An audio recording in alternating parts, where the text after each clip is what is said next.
Doing well. How's everyone today? Hello, Heather. Welcome. At this point, eventually. I hope you're all doing well today. So let's start the shout outs. Shout out to everyone on YouTube. Hello, YouTube family. Yeah. Ayrton says Z. That's right. That's what she goes by, Z. Hello, everyone on YouTube. Just thank you for being here. I know you guys are all over the place, but thank you for coming on. Hello, Jasmine. Craig El Dragon. Everybody knows. Only Craig knows what this means. So yeah, welcome to everyone on YouTube. On Instagram, I haven't posted much on Instagram so lately, but I'll keep doing it. So follow us on Instagram. We're at Bitten Peaches. So follow us there. ZAZZLE, I know, has been a little bit kind of quiet because Dolly's been smacked those allergies, but she's getting back on track. Yeah. There you go. Yes, Davina. If Z does the whole show, you'll have to let Ayrton take control. So prepare. So follow us on, go to M&S or ZAZZLE or swag store and get your stuff there. There's still a bunch of stuff. Dolly can take a break for like a year and there's still so much on that store. Stacy, good morning. Joy, good morning. Patreon. So I think what I'm going to do is one of those character interviews for Patreon. But you're only going to be able to read it if you're on Patreon, if you're a patron. So I should be working that over this weekend to create that. John, welcome. So I'm doing that. And our e-newsletter. So we'll have a newsletter out this month, May, because we'll have Requiem coming out later on. So I just want to keep it up to date with what's going on. So I'm trying to at least do once a month, but it's been crazy. So this month in May, we'll do at least one Bite of the Peach newsletter. That's what it's called. And let's see, we're on BookBub. So follow us on BookBub. We don't have that many people following us on BookBub. So try to see if we can follow us on BookBub. And Binge Books. Have we gotten any reviews on Binge Books? We got one review. Come on, guys. Go to Binge Books and leave your reviews. Add your reviews. All the links to what I've just mentioned have been posted on the group page, in the mob page. So if you're confused, if you haven't seen something there, go to the mob page. Dolly just posted a little while ago, and all the links, all the relevant links are there. Okay, let's see. Let's see if I can find the recording of this, and then I can get the questions scrolling easier. So it'll be easier for me, and it'll be easier for you. And I can see the questions real time. I hope you're all doing well, which is awesome. Let's see, where are we? New activity there. Yeah, awesome. Let's click on this. Okay. Excellent. So now I have the feed. Fantastic. We'll have stuff, fluff. Okay. Welcome, Malcolm. No, they can't be pinned because pinned to the page, Craig, is what new people see when they come into the mob. That's the pinned post. So you can't pin them to the top. Let's see, what are we doing? Yeah. Welcome, Wendy. Hello. Good morning.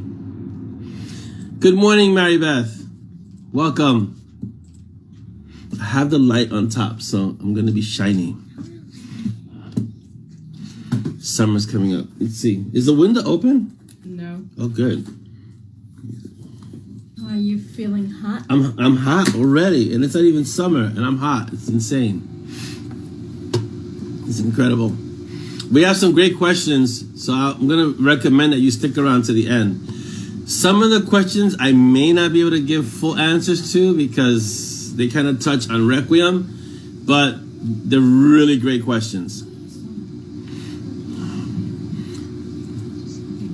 Hold on, guys. I'm refueling. My brain is always a little mushy after I finish a book. So right now, Requiem is in the notes. It's in shreds. And my brain is a little like, but hello, Amanda, welcome. Yeah, Wendy, it's very muggy today. It's my solar panel. Yeah, this is where I get the energy to write stuff, to write write the words. So my brain is always, after every book, my brain is always a little like, whoa, I need to take a day or two just to kind of get back into the groove of things. So I'm going to start, well, I want to do the Patreon short story, which is really short. It's an interview. But then I want to jump into Iker. Let's see what we have. And then I want to do the next project. So I'll get to that in a moment. So let's see, what do we have? We have, so for those of you that love audiobooks, Monty Strong short stories 4 through 6, because 1 through 3 are already done. 4 through 6 are now on audio. So go get your copy. All right. Yeah, Davina, I know do what you can do, because Dolly was having trouble also. A lot of people with allergies, it really whacked her this year. Last year wasn't so bad, but this year was really rough. I'm glad you enjoyed it though. I had a lot of fun with Requiem writing it. Hello, Laura, welcome. Yes, Jeanette, schnick is the typical shred sound. That's the trademark shred sound.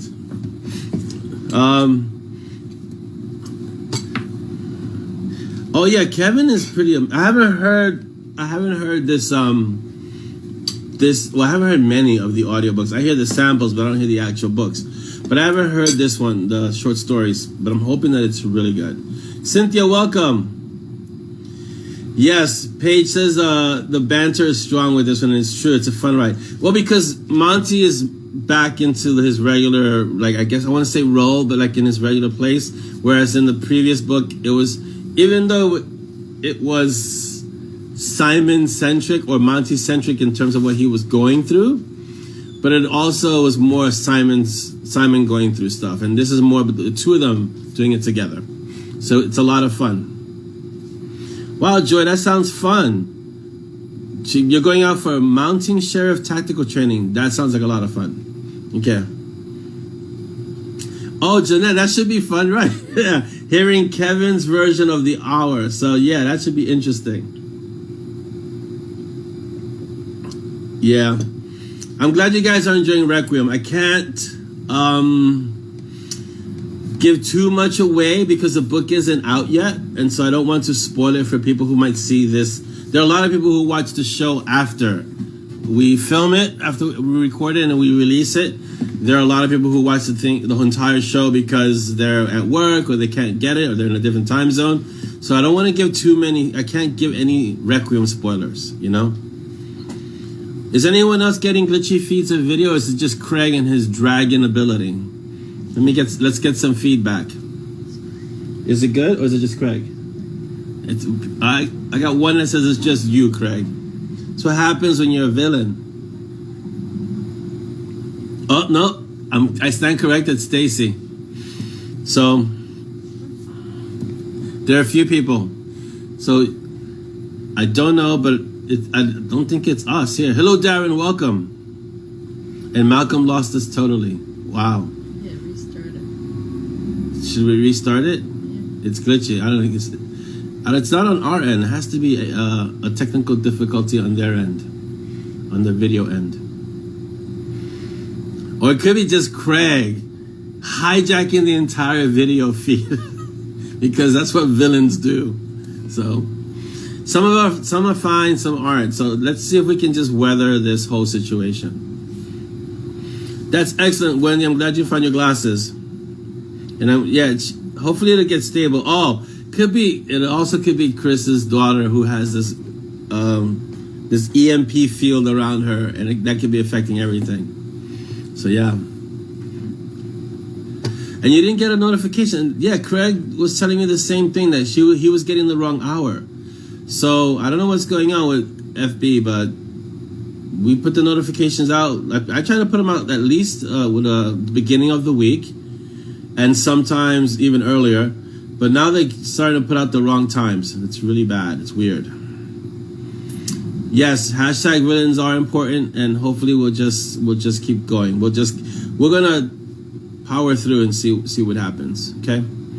So yeah, so the audiobooks for 4 to 6, the short stories, are out. We had to wait till they were all compiled as one, and then put them all out. So that way it's longer. At the end of June, it's going to be, that's the one that I'm waiting for. the one at the end of June, because it's Rule of the Council, which is Michigo, and it's Kevin doing Michigo's voice for the entire story. So I'm waiting for that one. That's gonna be a lot of fun.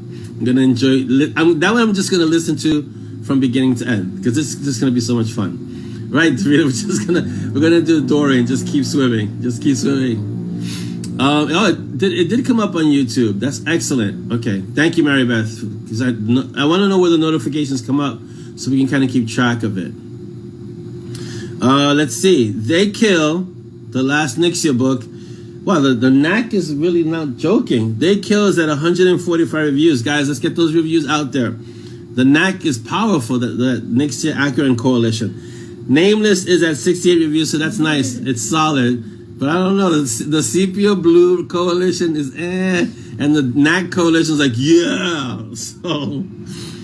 So Requiem, okay, so let me give you some Requiem updates. Requiem is done. It's being shredded. The first phase of the art closes on Sunday, so that's for the supernatural readers, right?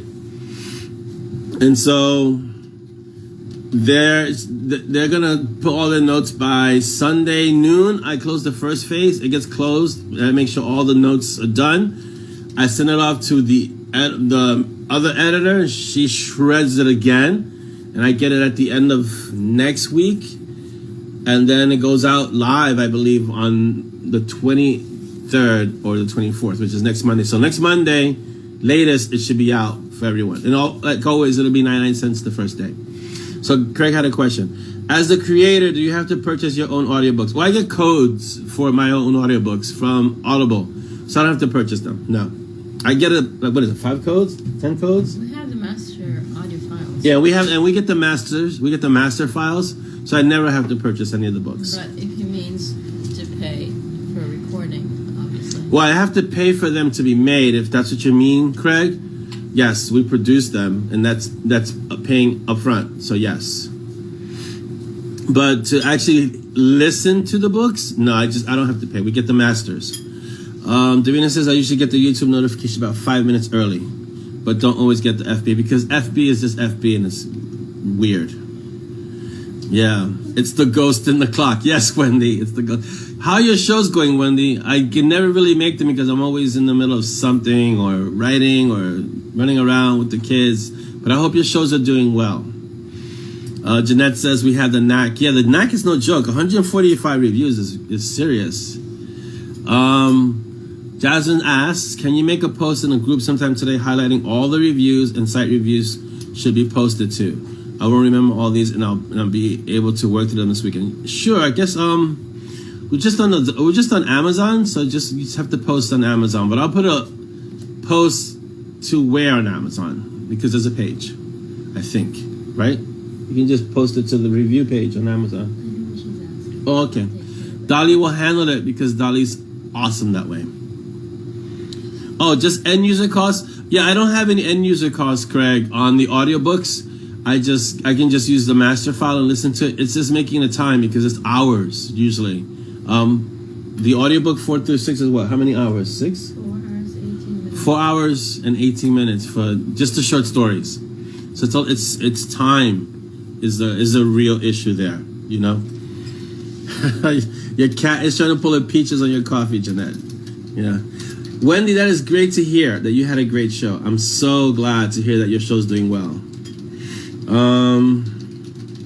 Yeah, it gets late for me, and on top of it getting late, it is like I have no time. So it's like, but I always make sure that I want to make sure that your shows are doing well. It's really great.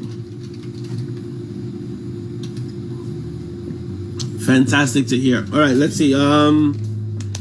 So what's coming up? So you guys got a little bit of a reveal. Hello, Patricia, and welcome. So if you've joined and I haven't welcomed you, welcome. So what's coming up? So you guys saw the cover reveal of Iker the Unseen. For those of you, I'm sure at this point all of you should know who Iker is. But if you don't know who Iker is a character that was showcased or that was first seen in Rule of the Council. I believe it's the second book, Blood Betrayal. I believe in Blood Betrayal. If not, it's in the last one, Blood Rule. But so Iker shows up there, and he's an assassin.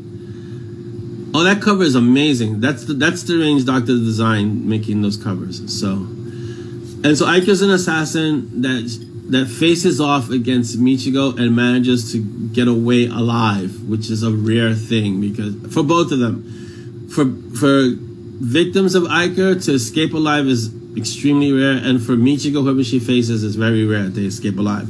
So they have that, and he kind of left with a reminder of that encounter, which is his limp and the cane. The cane, which is now, I'm not going to tell you everything, but the cane is now, it's not just an affectation. It's now a weapon that he uses. So, yeah. So, but I can't say too much, but there's going to be a novella. I'm going to say conservatively 20K, but we know how that goes, right? I'll explain the graffiti on the wall behind Iker at another. I can't spoil. So, yeah. That's because your daughter has left the area, Chris. That's why it's smooth now. What did, let's see, Wendy says something. I keep getting invited to these really haunted, scary places, though. Going to a private Native American burial ground and then Bigfoot hunt. Wow, that sounds really awesome. So, yeah. But you made it, Dan. Dan says he's late. He's late. Yeah, you're here. That's awesome. Malcolm, I say novella. Like okay, I'll give you an example. Requiem was supposed to be 50K. And I always, when I have this program that I use called Pacemaker, a lot of authors use it. And basically what it does is just gives you like a word quota. You could set it up so you have a word quota to shoot for every day, right? So at 50K, I'm like, okay, this book is going to be 50K. Yeah. And it gives you a framework, right? I was able to have a framework to work in. So I know how many words I have to hit kind of every day. But then once I passed the supposed word count of 50K, I'm free falling. It's just the story's like, we're going to do what we're going to do, and you're going to write it down and deal. And so I start with a parameter, right? 20K for a novella. I don't even think that's low for a novella. I think a novella is anything from 10 to 40, right before novel. Supposedly these are arbitrary kind of word count limits. So I like to aim for 20 for the novellas. But you saw what happened with Rule of the Council or They Kill. I was going to go 20 and they ended up being in the 40s. So yeah.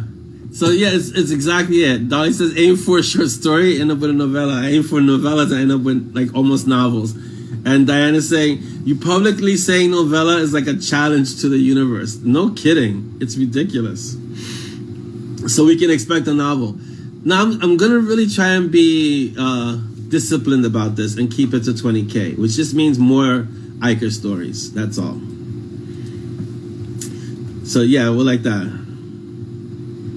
Yeah, I'm trying. So I'm trying to be really diligent about M&S and at this point the knack, and making sure that I'm always writing one of those stories. So the process is that I'll write a Monty and Strong, and I'll write a novella of something else. Then a Monty and Strong, and then something else adjacent to it or at the same time. It's hard to write two novels at the same time. I'm going to do it again for Sepia because I want to finish Sepia this year. But the next book that I'm writing after Iker is Divine Intervention, which is another Monty and Strong. Picks up right after Requiem. Because I want to keep the Monty and Strong really current. And I don't want to lose any threads. And there's a lot that needs to happen. But I'm also doing Night Warden later this year. And I believe the first the Darken book is coming out this year. So, but it's a lot of Monty and Strong. Yeah. Malcolm says, did Iker agree to 20K? I have to ask him. I'm almost scared to ask him if he agreed to 20K. I got his voice down. And so he's a really, if any of you have ever seen, what's the anime called? Get Backers. And there's a character that Iker is fashioned after in Get Backers. It's the character that uses the knives, these scalpels. He's a doctor. He uses these scalpels of energy. It's a really amazing character. What great development. He's really creepy. He's really scary. He's really powerful. So that's who kind of Iker is modeled after. But yeah, so like I see in the feed, I've got to do, and I enjoy long books too, Paige. Don't get me wrong. I don't mind writing them. It's just that it's both. I don't mind writing them, but they're hard to write because you've got to sustain the story through a longer word count. The only thing is sometimes, like let's say with Monty and Strong, or even Nyx and Rule the Council, it's not so much sustaining the story, it's making sure that the story makes sense and doesn't just keep going on and on and on and on and on. I never really have that problem with Monty and Strong. I always know where it's going to end. Like even this one ended with, I can't tell you, geez, Requiem's not out yet. It ended with Simon doing what he needed to do, put it that way. Jeez, I was about to say how it ended. Sorry, apologize because you haven't read Requiem yet. But even Monty and Strong, there's a natural ending to the story. Same thing with Nyx. There was a natural ending to that story, how it ended. And Rule of the Council, there's a natural ending. I don't have that problem with, let's see, I don't really have that problem with many books. I think Sepia was harder because I had to go back to that after so many years. I hope with Demon, which is the next book, it'll be easier to conclude the pentology. So we'll see. Craig says a novelette is 7 to 17K, novella is 10 to 40, and a novel is ranked anything over 40. And 80 to 100K, they start getting into epics. That's my understanding, Craig. Dan says, how did the process go from almost having Iker erased to getting his own series? No, it wasn't always the plan. It's just that he was such a good character, and since he walked away alive from his interaction with Chi, he kind of had to have, there's a story there that kind of needs to be told. And then the character harasses me. And if I don't write down what's called a treatment or an idea, it just keeps harassing me. And so I have to write it down and get it. That's how Monty and Strong was. I was in the middle of Sepia, and I got the whole thing, whole first chapter from Monty and Strong. Until I wrote that, I couldn't finish that third book of Sepia because it just keeps running in my head. So yeah. Yeah, Requiem ended. I don't like. See, this is like cliffhangers, but the book is gonna be out soon. But Requiem ended really well, like really well. I was really happy the way Requiem ended. Yeah. John says he's waiting patiently for Darken like Peaches is waiting for me. Peaches doesn't wait really patiently unless you're vibrating in place like Peaches. So yeah, so Iker is going to be fun to write. The premise is he's sent to eliminate a target, but it ends up that he really ends up being the target. They're going to try and eliminate him because he's just too efficient. He's too dangerous. And so, yeah. Yeah, Chris, I'm trying to stay away from epics, all right? Walking the Razor was 70-something K, and Requiem turned into 65. I can tell you how much Requiem is right now. Requiem ended up being, I want to say 65. 66,977 words for Requiem. Which was, wow, that's a lot. And I want to stay at 50, so it went like almost 16K over. I won't say over, it needed the extra 16K, but it went 16K past the 50. So imagine, so no epics. Yeah, actually, when you think about it, Davina, M&S is an epic in the sense that they're all connected and they're all in these volumes, but you can put them all together and make one epic story, which is an interesting way to look at it. I never thought of it that way. Yeah. Yeah, Lord of the Rings, when Tolkien wrote it, here's my understanding of the history of that. He wrote it as one book. It was one enormous book. And the publisher said, we're never going to get this. Bye, Jasmine. Have a great weekend. We're never going to be able to release this as one tome because it's just too long. It's too big. So they had to break it up. But it was really one book in parts. Like, you had a Fellowship, then you had the Two Towers, and you had Return. And it was one story in one book. And this publisher said, no way, this can't happen. So that's why it was broken up into parts. Yeah. So Monty Strong can't be one story, but it could definitely be like, if whoever did that, at 20 books to 50K a few years ago, there was this person who has a publishing house who does that, who takes series and makes it one book. And then with parts and illustrations, and it costs an arm and a leg, but the result is incredible. So I'll see if this guy is there. I don't remember the name of the company, but I'll ask John. He probably knows. I'll see if this guy's there when I go back, and see if he could what it would cost to do that with Monty Strong, or maybe the first 3 books, and then do it that way. So, Lord of the Rings is 175K. Yeah, it's long. It's an but I know single books that are that long, like 120, 150K. So that's long. That is a long book. I mean, but Tolkien just takes you on this amazing adventure, which is incredible. Jeanette says we're at 102 named characters in the M&S world. If I had to take a quiz on what the 102 characters were, I think I'd fail halfway through. This is so many of them. So we'll see. And I'm introducing more. So Craig knows what I mean when I'm introducing more. So, yeah. So Davina says, M&S is totally one story. It's the story of what Hades is playing at. Yes. Actually, that is one of the underlying threads of the M&S world story, because Hades is very much a puppet master there, preparing them for something later on that you start seeing. Let's see, it starts really after Requiem, after Divine Interventions, when you start seeing this kind of book leading into book, leading into book, leading into book, but they're all connected, really connected. Yeah. Oh, you can always do that, John. Post a picture of a mastiff drooling to convey how you feel about Darkin. Post away for sure. Hello, Helen. Welcome. So yeah, the next. Let's see. The Requiem is 13. So 14, 15, 16, 17, 18, 19, 20, and 21 are going to be really serial. Like it's like one book leading into the next book, leading into the next book. Not cliffhanger style. They will be ending, but there are going to be a lot of threads open at the end of each book that feeds into the next book. So that's going to be fun. Yeah, it's still one story, Davina. It really is. And so there are threads from the first story, which is why did Hades give Simon peaches? So you got Hades, you got Shiva, who made an appearance in No God is Safe, but hasn't really appeared again. Kali has made her cameos here and there.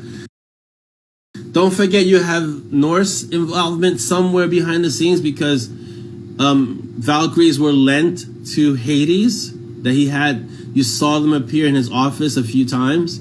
Don't forget Ezra, which is always in everything. It's but it's all tied together, which is the great thing. Yeah. 21. No, I'm sorry. 21 is just for what's happening. It's actually going to say 21. Let me see. 22, 23, 24, 25, 26, 27, 28, 29, 30, 31, 32, 33 is what's outlined right now. 33 M&S books. All next year, pretty much is M&S. And then we'll see after 33 books, because that's an awesome number, 33. We'll see if we can end it. I don't know if we can ever end it. I don't know if I can start training the Valkyries and the Warrior to start writing, whichever one has a propensity for writing, and get them to continue writing M&S. But currently we're at 33. So yeah, it's a lot. 33 is a lot. Davina wants to know, why did she give Edmund Souls? I cannot tell you right now. I'm sorry, Davina. But there's a reason behind it that's alluded to at the end of Blood Rule. Remember when she's meeting with her teacher, and they had contingency plans in place for that. So, oh wow, okay, a too young, haven't read explanation of Ezra. Ezra signifies the ending of all things, and so every character, I think he describes that really well when he's meeting with Simon and Hel, especially when he's meeting with Hel, not Hel the place, Hel the goddess, and he's explaining to her that eventually everything meets him. So he's the ending of everything. So yeah, that'd be great. Oh, the 10, done. I can't forget the 10. The 10 but the 10 doesn't happen. It's almost like the 10 happens prior to the Monty Strong world in a way, because the 10 are the adventures of those rogue mages, and it's kind of seeing TKLD, Jono, Renee, all those characters prior to Monty Strong. So it's gonna be fun. It's like an adjacent storyline to that. Yeah. I hope that answered the question, Davina. Let's see. I'm sending a level 7 Clint at the end. Okay, 33 books is a lot of books. We'll see, Jeanette, if I can still write after 33 books. I can still write M&S. My only concern, I don't think it'll ever be an issue, but my only concern is not having any more M&S story to tell. And when that time comes, I'll know and I'll stop. So, yeah. We'll see. But for now, it's like there's so much to tell. And not only that, M&S has mushroomed. So there's so much that comes out of that world. So many different stories.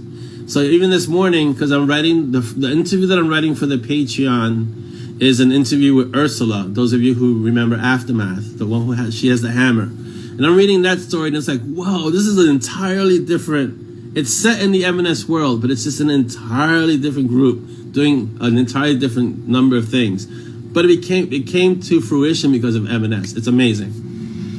So we'll see. Exactly, Malcolm. Ezra's the one person everyone meets at least once, and he has the last word in every conversation in life. That's who Ezra is. Yeah. No, not that Ezra from Star Wars Rebel. Different Ezra. And no blowing them up.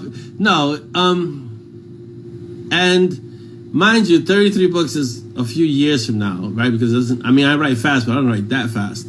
But you're looking at least maybe 2 years, 3 years from now.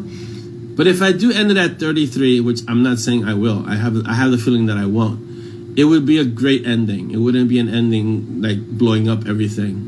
Although I have threatened, look, when I'm in the middle of a story, I tell Dolly, and then the meteorite came, the asteroid came, smacked into the planet, the end, you know? That's only when I'm in the middle of the story and I have a particularly thorny problem to work through. I'll say things like that. Yeah. No, not the ending to Blazing Saddles, John. I like to think that Ezra, for me, is kind of my homage to Sir Terry, because I love Mort, and Sir Terry's death was so well done. I mean, everything Sir Terry did was well done. So, has anyone read Nation by Sir Terry Pratchett? Because I hear that it's supposed to be his best book. I've never read it, so. Would Simon heal from the meteor? It's possible, because we haven't been able to kill him yet. I haven't watched Bad Batch yet, Craig. It's on my to watch. I just finished Invincible, which was whoa. That's not for kids. Invincible is like whoa. And now I'm gonna start watching. I've watched a few episodes of Yasuke, which is really interesting. So let's see. Would Simon heal from the meteor? Probably.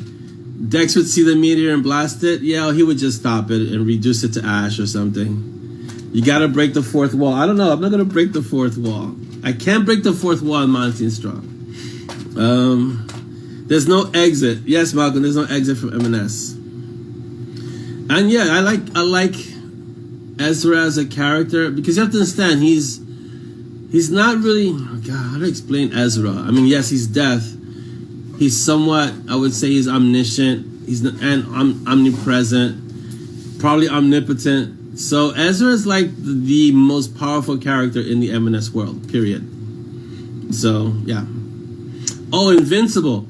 Yeah, the one with, yeah, that's what I was watching, Malcolm. I finished it. It's only 8 episodes.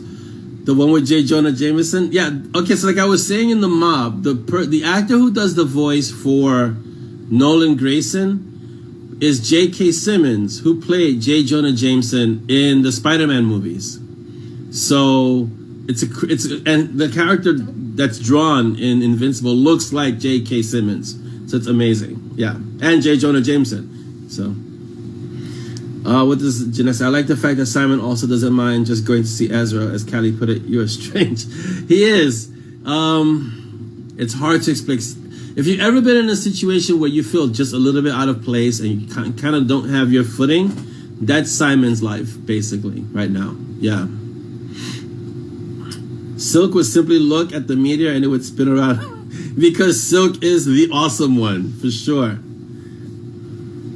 Well, yeah, Davina, that's what the interviews are. Interviews are the breaking of the fourth wall, for sure. Interviews are definitely fourth wall breaking. And maybe I should call them, breaking the fourth wall, because the interviews are me interviewing the character. So, and getting kind of like things that you won't find out in the stories, in the books. But that's basically, it's a fourth wall breaking for sure. Good morning, Robert. Welcome. I hope you made it out. Were able to take the other bridge and get out for sure. Nor the red button. Yeah, I won't. Definitely, John, not the red button. And thanks for your input on the military stuff. I kind of reserve the real military jargon, lingo kind of things for books like Gideon Shepherd, which is based a little bit more in that world. So, and I still have to write more Gideon Shepherd. I need like 4 of me to be able to do everything I need to do. So, but yeah, so Requiem has a lot of, I don't want to say it has a lot of military lingo, because it doesn't. I tried not to include too much of it, but it has some, because it has to deal with Simon's past a bit. So I had to touch upon not so much the military language, but the military train of thought, the way a Black Ops group would think. So yes, welcome, Cindy. Craig says technically they're not fourth wall break unless they know they are fiction. Right, that's true, because they don't know they're fictional characters. It's not Deadpool. Put it that way. Deadpool is definitely a fourth wall break for sure. Yeah, we need Sid to give me a treatment. Yeah, Sid would just mess up my timelines and find different me's, and that would just mess things up even more. Which is another story I have to get into. That's going to be a great story to write. The designers is going to be fun. But it's like I was telling you, time travel, you got to be real careful when you mess with time travel in a story, because you have to make sure that everything aligns the right way. Or you're just going to create this really weird pretzel knot, Gordian knot type situation that's going to confuse everyone. So time travel is a great topic to write on, but you have to do it in a way that's clear and that people can understand and that doesn't get too convoluted. So, like Doctor Who handles it really well, things like that. But once you start getting into the quantum mechanics and you start getting zillified about it, you can lose a lot of people, because you can get lost in the weeds with time travel. Figuratively. Or yeah, exactly, Malcolm. See, that's the issue with time travel, or was the Designers a great story. And so I don't want to do that, and playing walkers, right? I don't want to do that with the Designers. I want to make it a fun time travel story, but I don't want it to get too convoluted or complicated with the time travel aspect of it, because you're going to lose a lot.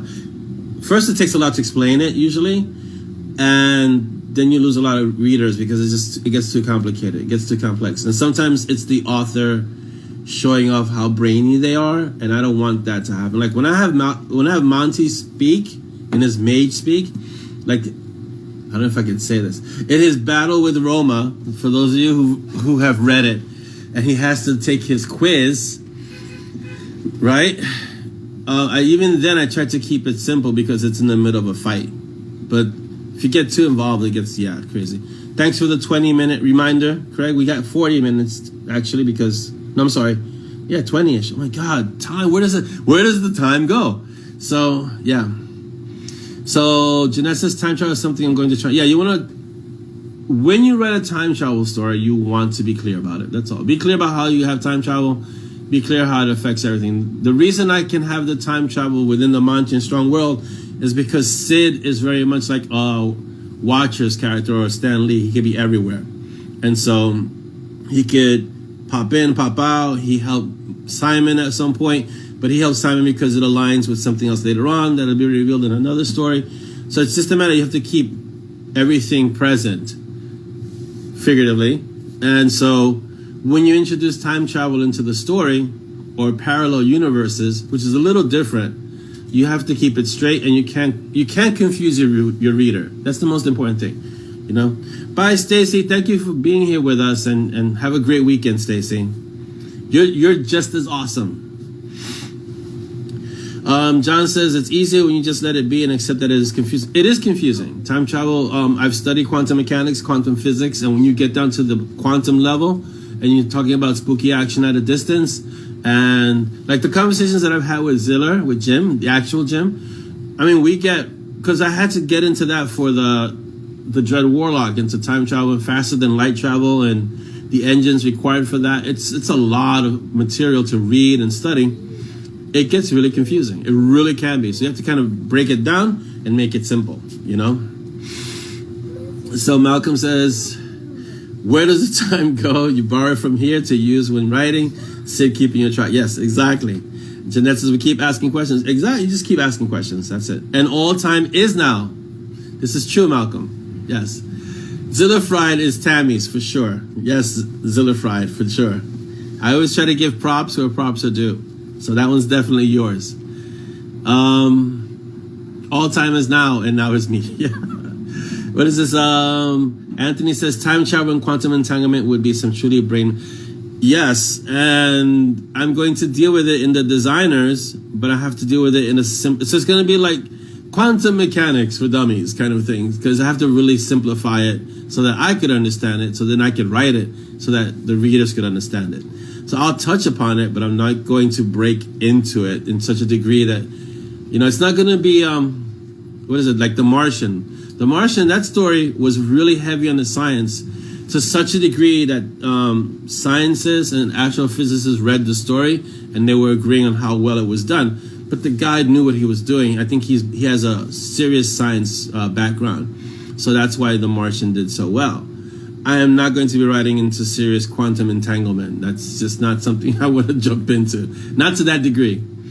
Davina says Sid wasn't a drama because Simon wasn't time hopping. Right. He just stepped out of time, came back to where he left. Sid only pops up. I don't have to try and keep... Exactly, yeah. And the thing is that it's been already... The foundation's already been set, because when Simon uses his mark, he does a time skip. Basically, he stops time for him. So he's stopping time, but he's not stopping time in general. He's stopping his own time. So he's basically stepping into what's considered like a time bubble. So it's really simple to explain that way, you know? Any suggestions for a beginner to read for intro? Most of my reading into quantum mechanics is online, so I don't have a book that I read into it. So just look up online, quantum mechanics, Jeanette, and you'll find a lot of things regarding quantum mechanics. And you can always reach out to Jim Ziller. Jim actually has a lot of material on that stuff and places he can point you. But it'll be the designers. Exactly. Like Malcolm said, quantum entanglement for dummies. That should be the tagline. The designers, quantum entanglement for dummies. And it has to be simple. Exactly, Logan, so that Simon can understand it. Tammy says we are all unidirectional time travelers. I agree. This is why I write the stories the way I write them, because it's true. Mom visits carry me back in time. Yeah, in your memory, you just have to sit and think, and you can go back in time. But definitely, for sure. What is Dan saying? Friday film should be sliding doors after this. Time is not linear. Yeah, well, it isn't. But Google News, quantum mechanics, look up physics, quantum physics. Jeanette, there's a lot of material on the quantum topic that you'll find a lot of stuff. Some will be really deep end kind of stuff, and some will be really simple, and you kind of find your way through that. But there's a lot to read, and there's a lot that's just, it's still in the realm of we don't know yet, but we posit this, you know, which gives you as a writer the leeway to kind of make it your own, you know. Let's see. John says the Tower of Physics does a good job to... Yes, the Tower of Physics is good. So try that one. I've heard of this. Yes. And then the paradox solutions that are right, because yeah, that Malcolm, that touches into spooky action at a distance, and when it's a wave, a particle, and a particle, a wave, and it gets really convoluted. Right, the river and the tree paradigms, Craig, are two of the most... Yes, I've heard of these. So right, exactly. It's just a lot of... It's a really open subject, and you can For many situations, quantum mechanics, quantum physics can be viewed as magic when you think about it, when you get down to that level.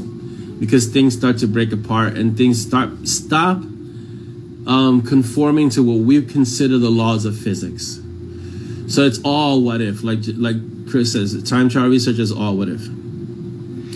Right, and it's like Malcolm's saying, it's pure mathematics, which is a magic all unto itself, which I try to explain to my kids. A lot of the little ones love math, but there's a magic behind math, right? And the numbers and things like that. And that in itself is a rabbit hole that you could spend your life going into. But there's also the time travel research. You can end up in a real rabbit hole if you're gonna do all that. So that's why you want to keep it simple, for sure. Let's see what else. There's links. There's a lot of links, I'm sure. Before PTSD meds, I love diving into quantum mathematics, and it can really help you, actually. It really can. Anthony says, grabbing Schrodinger's tiger or tail, or in Peach's view, the meat both exists and doesn't exist until it's eaten. That would be Schrodinger's view, yeah, right? Davina says, I like Thief of Time. If anything doesn't make sense, it's because time broke, and when the history monks patched it, they couldn't do a perfect job because they're only human. And that's a good way of explaining a really complicated problem, right? They patched it, but they didn't patch it correctly, or there's something slightly off because of human fallibility, right? And the magic of numbers. There are numbers all through Monty and Strong. They're just kind of hidden, but if you really pay attention, you'll see some real magic numbers in there. Davina says, Peaches wouldn't like Schrodinger's meat. The meat should just belong to Peaches. That sounds like what Peaches would say, yeah. Number of the Beast, I haven't read it. I know it's one of Heinlein's really great works. I haven't read it, but it's on my TBR. And so there's so much to read regarding time. Sci-fi is fantastic for time travel, obviously. When math gets to the point where it's all variables and constants and very few algebra numerals, yes, John, people get lost there. My advanced calculus was at some points nearly mystical, because it was just, this isn't even math anymore. What is this? Because you could get to the right answer different ways, and there was more than one right answer. We're like, wait a minute, that's not math. That's not what I was taught in math. There's only one right answer. No, it's different right answers. And it's like, okay, so now you're going into theoretical things, you know. Scarlett, welcome. Oh, okay, let's see what else we have. Because we're almost at the questions, and the questions are really good, and we got a few of them. So we should start the questions, shouldn't we? What do you think? I think so. Okay, let's get to the questions. Let me find the questions. Boom. Questions are here. Or not. Oh, here they go. Okay, questions. So let me give you a caveat. Some of these questions I can answer, some of these questions I cannot, because they deal with Requiem. So I apologize beforehand. All right, here we go. And if you want to keep talking about math and quantum mechanics, feel free, because it's that kind of subject. All right, question number 1 from Helen Valentine says, are we going to get a book about Roxanne, her history, etc., where she came from, how she first met Monty and Simon, how she came to be at Haven? I'm reluctant to write a book about Roxanne for, I don't know why, but I'm reluctant, but I'll consider it. I don't see it. There's no calling for me to write a book about Roxanne, even though she's an amazing character. I have to see what's going to happen between Monty and Roxanne before I even consider writing a book about Roxanne. So we'll see.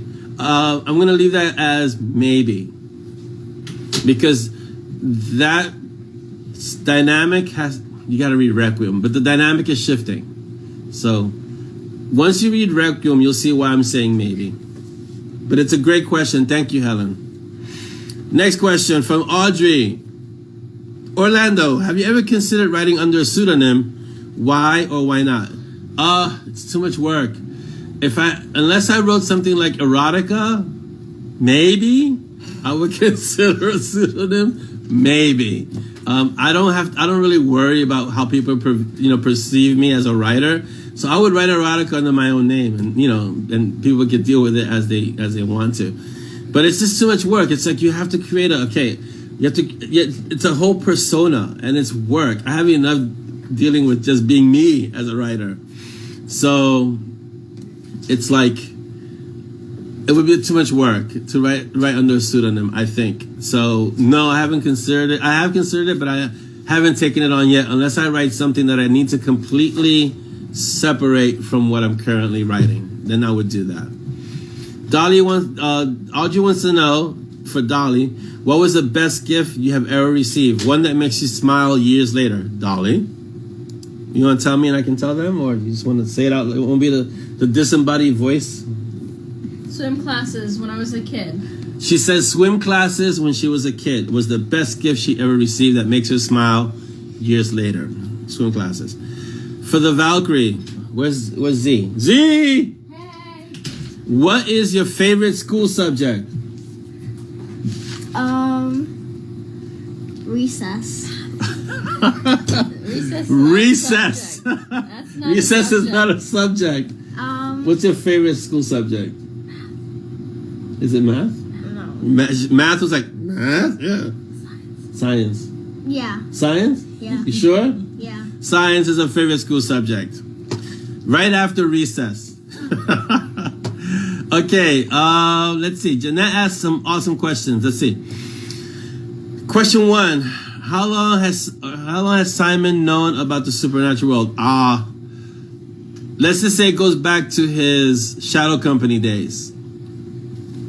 I can't say much more than that because it's going to come into play later on. But let's go say the reason he's in Shadow Company is because he was aware. Okay, I think I could say that without it upheaving the world. In Requiem, Roxanne comments, I can't because even though that was in a snippet, it touches on. So he's been aware for a while, but I can't touch on Requiem comments. Let's see. After Requiem, for the next mob, we can definitely answer that question.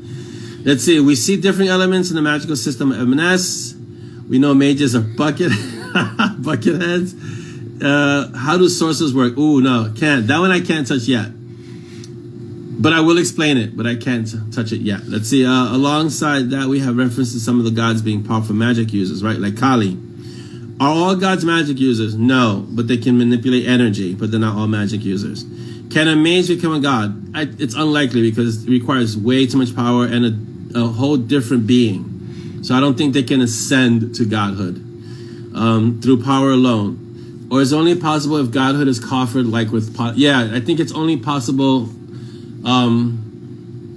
the same way Simon is immortal because of what Kali did to him. That would be the way, I think, to bestow that kind of power on a mage to, let's say, make him a god. That would be the only way I think it could happen. But that would be the only way it could happen in the Monty Strong world. I don't think it's the only way it could happen, but it's the only way it would happen in this world. Because it just requires such a paradigm shift. Even Dex couldn't become a god. So, he has a healthy fear and respect for the Morrigan, and he's really powerful. But the Morrigan dwarfs him. As you saw, I'm not going to say anything else. Okay, it's hard talking about things when there's a book just about to come out that touches on the topics that we're discussing. But yes, if you still have any questions and you were part of the art and you want me to answer them, PM me and I'll answer them. I have no issue answering questions when it doesn't give spoilers. Mel, welcome. I know you belatedly came in, so hello, Mel. Agent likes math and science. That's awesome. YouTube, do you ever do live book signings? Due to COVID, there have not been any live book signings, so I have not had the opportunity for live book signings. 20 books, 50K in Vegas. They have a day and a section for live book signings. I didn't really sign up for it because my readers have such access to me that I can always provide them with a signed copy if they really, really, really wanted one. So I don't really do live book signings. There hasn't been a demand for it from my readers. Yeah, see, like Cynthia says, Dex's God would be scary. That would be dangerous. The power but no godhood makes sense. Yeah, in London, Simon could have become as strong as a god, but the Morgan didn't say he would be one. Right, so he was offered that power and he refused it because of his experiences with gods. So that was one instance where he could have said, I'm going to be as strong as a god, but it didn't mean he was going to become a god. Yes. Would the child of Dex and Morgan be a demigod? Yes, if they ever had a child, Anthony. Right, because it's like a Hercules thing, right? If a god and a human has a child, the child is usually a demigod. So yes. Very nicely touched. Yeah, Malcolm. See, I wanted to actually answer. I can't, Malcolm. It'll give away too much of Requiem. Davina says, what's the actual difference between a god and an uber powerful mage? Not like their DNA. In practical terms, it's magnitudes of power, basically, Davina. Like even, again, a Requiem spoiler. But it's the same thing also, like let's say with a mage and a dragon. Because a dragon is a being of magic, right? And so there's magnitudes of difference in power. A god would be a being of power, not so much magic. And so there's a huge difference between the powers there. Chris has asked, oh, have I done them in the past? To my knowledge, no, I have not done author book signings. When we have Peaches Con, I will definitely do author book signings. I will sign everything though. Sign t-shirts, faces, books, heads, anything. Sure. Not anything. Well, almost anything. That's a good one. Good cat stop. Oh, she goes, Donnie was like, not anything. But it's the delivery that was awesome because it was quiet. So you guys didn't hear it. It was like, not anything. Chris says, Chris asks, I'm guessing asking for people on YouTube, any con visits for you this summer? I'm anticipating going to Vegas in November, but not this summer. I don't have anything in summer. I don't usually plan anything in summer because the kids are off from school and I have to, be here. So, yeah. Let's see. A signed pic of me, and Dolly says, not anything. Yeah. That's going to be a t-shirt. I would sign everything. And then another one, not anything. So Wendy wants to know, what's the magic potential difference between Frank and a real-sized dragon? It's considerable. Frank, I can't touch upon it in the Monty Strong stories, but in the Night Warden stories, I'm going to start developing Frank a little more and how he ended up the way he did because, he's not very vocal about that. But he's very powerful. He's very powerful because he did this, let's see, transmogrification, which is he transformed into the body of this lizard, but he retained his power, he retained his consciousness, he retained speech. So it speaks to how powerful he really is. So yes. Yeah, she knows, and I wrote with John, so she knows. Anthony says, are the gods afraid of Ziller? No, the gods aren't really afraid of Ziller, but they respect the fact that he has that much knowledge because Ziller's powerful as a mage, but he's also powerful because he contains so much knowledge. And again, I'd make a Requiem reference, but I can't regarding knowledge and power, but there's a reference in there in Requiem. Is it too early? Yes, Craig, exactly. He's an accidental dragon. He wanted to become a dragon, and he ended up being a thorny dragon. So, yeah. But he's gonna, can I even say this? He's gonna get help soon. And I can't say more than that. But yeah, he's gonna get help soon. Knowledge is power. For sure, knowledge is power.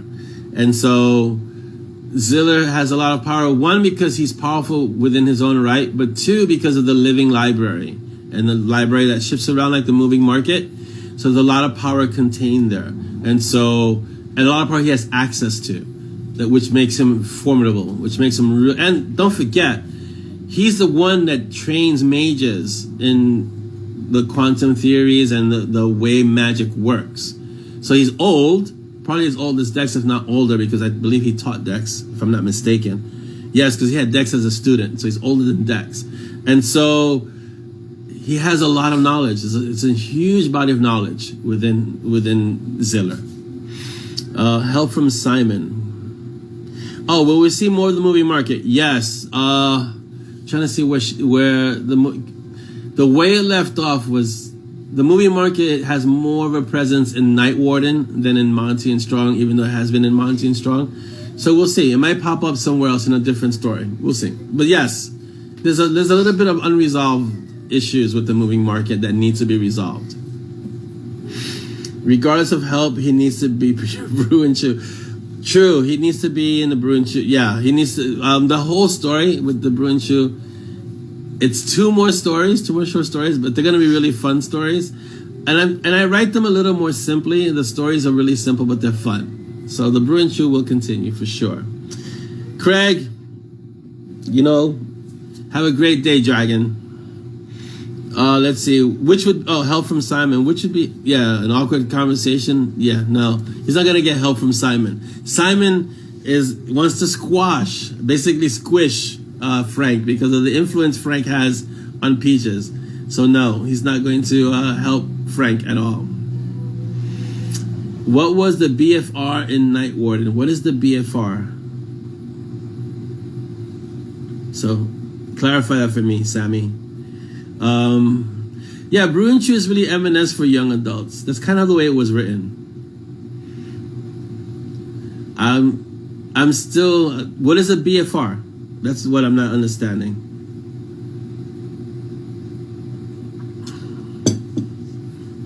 What caliber? So yes, but absolute power corrupts. No one has really had absolute power. Oh, the biggest, finest revolver in BFR in Night Water. I want to see is Fatebringer, if I'm not mistaken. I don't have the details in front of me, but it's dangerous. Yeah, it's a large caliber gun. Yeah. The guy trying to kill Gray. Oh, let's see. That's a long list. People are trying to kill Gray. What Simon shoots, but we can't. Well, Simon uses Grim Whisper, right?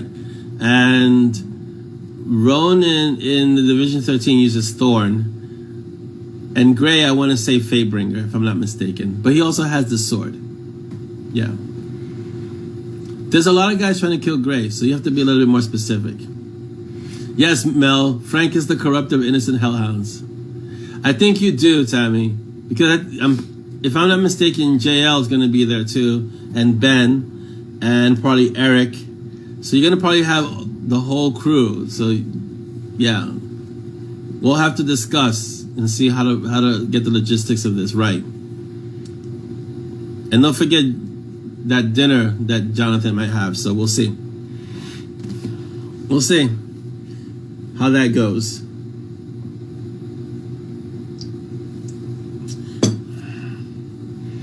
Where would Nyx's gun fall in that? Oh, Dark Justice? Where would Nyx's gun? Nyx's gun is a demon killer, so it's a whole different kind of gun. So I don't think it can fall in that category. I guess at some point I'm gonna have to find the calibers for each of the guns, because they're all heavy. They're all high calibers. They're not Desert Eagle type, because it'd be for Nyx that would be a lot, because it's like the recoil on a Desert Eagle is ridiculous. So, but I'll have to categorize all the different calibers of the different guns and the rounds, because a lot of them fire entropy rounds and things like that. So Anthony wants to know, we have like 5 minutes. Anthony has to, is it just me or all of the romantic relationships have a hint of potential homicide? Yes. All of the romantic relationships have a hint of potential homicide. This is true. You can. It just says we don't say hell. You have to say heck puppy. You can definitely say heck puppy when you're speaking to Ayrton. Yes. No, it's not just you, Anthony. How do I explain it? Someone in the last shred was saying that the relationship between Roxanne and Montague was getting a little tired and needs to move on or something, or it needs to come to some kind of resolution. No, it doesn't, and it's not. But it may feel that way because it's not progressing in a way that they may be used to. Could be that way. Could be that. But that tension has to be there for a reason. So yeah. Let's see. But they'll because the women that I write are strong women, so they're not damsels in distress, and I've never written a damsel in distress. So the women that these characters are involved with in, let's say, relationships are dangerous by design. And so you cannot just assume, you have to tread lightly, and you have to be careful about how you treat the situation. So yeah, there is a hint of potential homicide for sure. But like Tammy says, yeah, they're written like life. You cross a woman enough times and you may find yourself in a potential homicidal situation. So yeah, it can happen. Right, damsels of distress creation. Yeah. Or damsels that cause distress, for sure. Right, so look, I've had the call for when, again, I can't, it's Requiem, sorry. When is Monty gonna deal with the whole thing with Roxanne? When is Simon gonna deal with Michigo? And when is that gonna be resolved? I'm gonna tell you the answer now. Never. Sorry, this is the way life works for them, you know? And so it's not PNR. There's no romance in that sense. There's romance, or there's tension, I guess, romantic tension, but there's no romance that way. And so it'll just have to be what it is. That's one of those situations where we just have to be what it'll be what it is. That's it. And yes, I'm squirming because when it comes to romance, it's the one genre where I'm like, I can't. No, I can't go there. Can't. So, yes, I agree. All women are dangerous. That's never going to happen, Dan. That's a good way to get himself eviscerated. So, yes. I'm not saying that.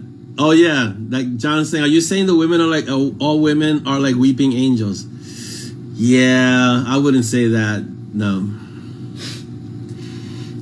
Davina says, my husband, yeah, no romance is ever settled. This is true, Cindy. It's never settled. It's paused, okay? Davina says, my husband says he would never trust with actual power. He knows him and Ayrton would be safe. But he has concerns about the rest of the world. And those are healthy concerns, I think, for sure. I'm of the mind that if you give women that much power, the world will be more peaceful place, because most of the wars, even though they say women have caused wars, most of the wars are caused by men on this planet. So women maybe just don't have the time for that kind of thing. So it's, that's my opinion. This is not to say women aren't dangerous.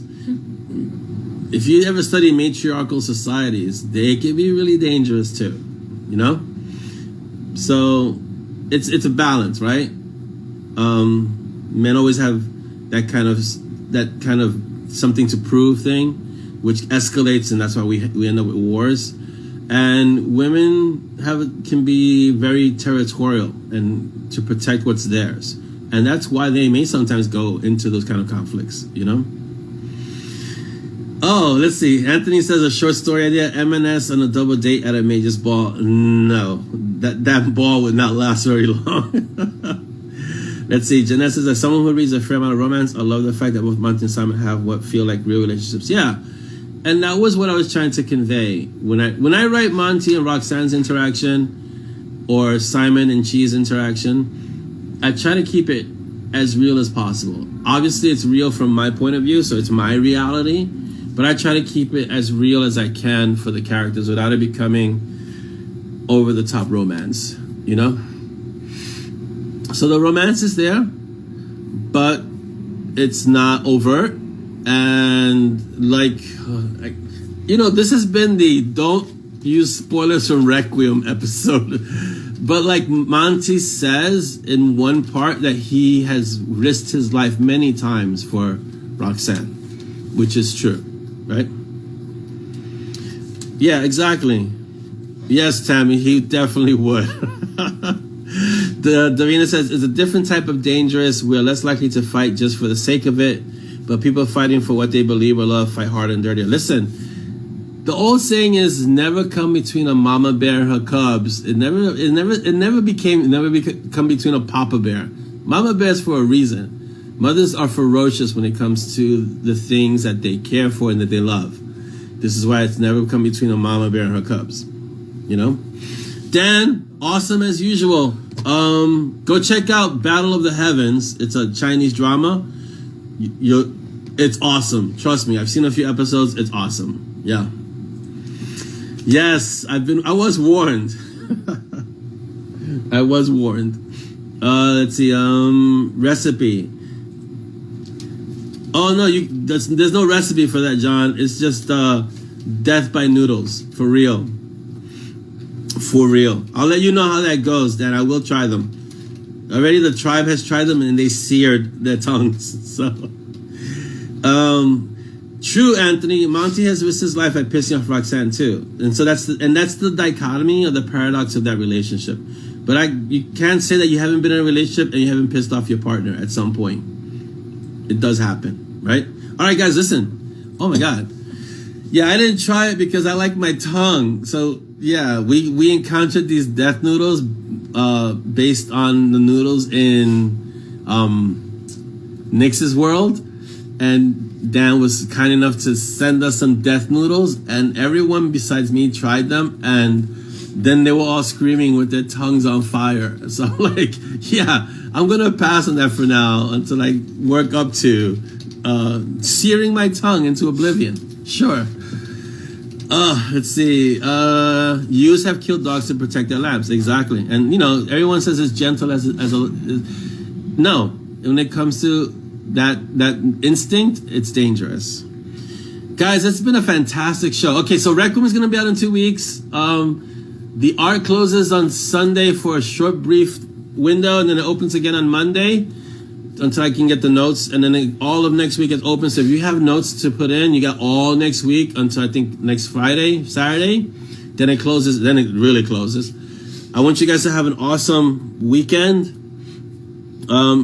May 25th, I think we'll have a Mob TV before then. But May 25th, I'm with Binge Books. We have an author chat. I don't know what that's going to be like, but I guess I'm going to be something like this with a Mob TV, and we talk about, you know, Tomb Yards and Butterflies and M&S. Let's see. May 31st is Memorial Day. Wow, this year is going by so fast. It's amazing. Okay, so the CDC has said that you could not wear masks when you're outside. I'm not promoting that here. I'm just telling you what they've said. But listen, be careful. If you're vaccinated, they're recommending that. Wear your mask, guys. We're still in the middle of a pandemic. Wear your mask, but get vaccinated as soon as you can, and so you can stay safe and you can keep the people around you safe. And again, social distance. Wear your mask until we're really in the all clear. All right, guys. Other than that, have a wonderful, amazing weekend. I'll keep you posted on what's happening with Requiem and the other stories. Let's see. They told Air would burn the world to ash to keep. Yep, that's pretty much it. That is the sentiment that most moms have. They would move heaven and earth to protect their kids. Yes, Davine, that's excellent. Second jab. That's the one you have to be careful for. So make time to let your body adjust to it. Because what I hear is that when you get 2 shots, the second shot is the one that usually has side effects. So be careful with that and leave room to recover. Have a great weekend, guys. So that's the link for the author chat that the amazing Darling has put up. So you guys can go there, register. I think you have to register, right? You have to register. So please register for that. And I hope to see as many of you there as possible. That'd be awesome. We'll keep putting it up in the mob also before then, so you can get a nice crew there and we can hang out and let's make it like the Binge Books Mob TV. That way they'll be like, whoa, bro, all your people. Yeah. Be uncommon. Have a fantastic weekend. And I'm gonna close, and then the closer's gonna close. The official closer's gonna close. Ready? Please. Bye. Have a good weekend. Have a good weekend. What episode are we on? 48. Episode 48 of the what? Mob TV. Or just your awesome face. Yes. Guys, have a great weekend. And our next Mob TV will be in 2 weeks. So not the 21st, but the 28th. So I'll see you then. And be uncommon, guys. Bye.